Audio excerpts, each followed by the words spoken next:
रतिया पड़े सावन रंग झीसी, पिया मोरे खेले बती सीना। रतिया पड़े सावन रंग झीसी, पिया मोरे खेले बती सीना।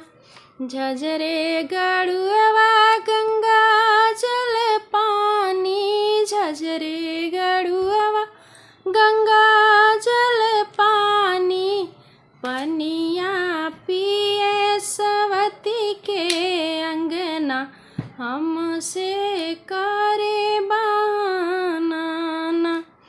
पनिया पिए सवती के अंगना, हमसे करे बहाना। रतिया पड़े सावन रंग झीसी, पिया मोरे खेले बती सीना।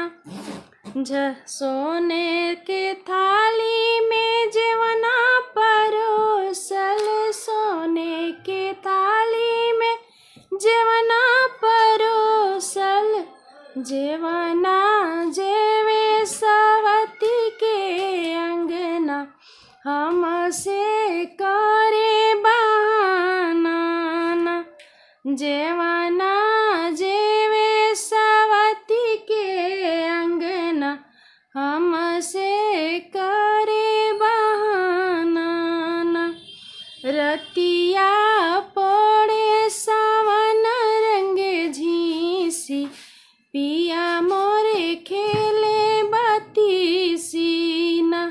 रतिया पड़े सावन रंग झीसी, पिया मोरे खेले बती सीना।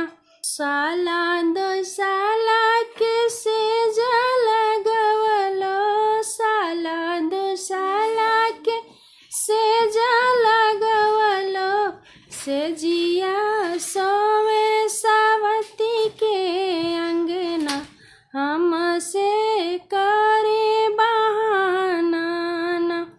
सेजिया सोवे सवती के अंगना, हमसे करे बहाना। रतिया पड़े सावन रंग झीसी, पिया मोरे खेले बती सीना। रतिया पड़े सावन रंग झीसी, पिया मोरे खेले बती सीना। हेलो फ्रेंड्स, नमस्कार, प्रणाम। मैं एक कजरी अच्छा सा गाई हूँ, आप लोग सुनिए। अच्छा लगे तो सब्सक्राइब करिए, लाइक करिए, कमेंट करिए। सावन में कजरी सुनना चाहिए, शुभ होता है।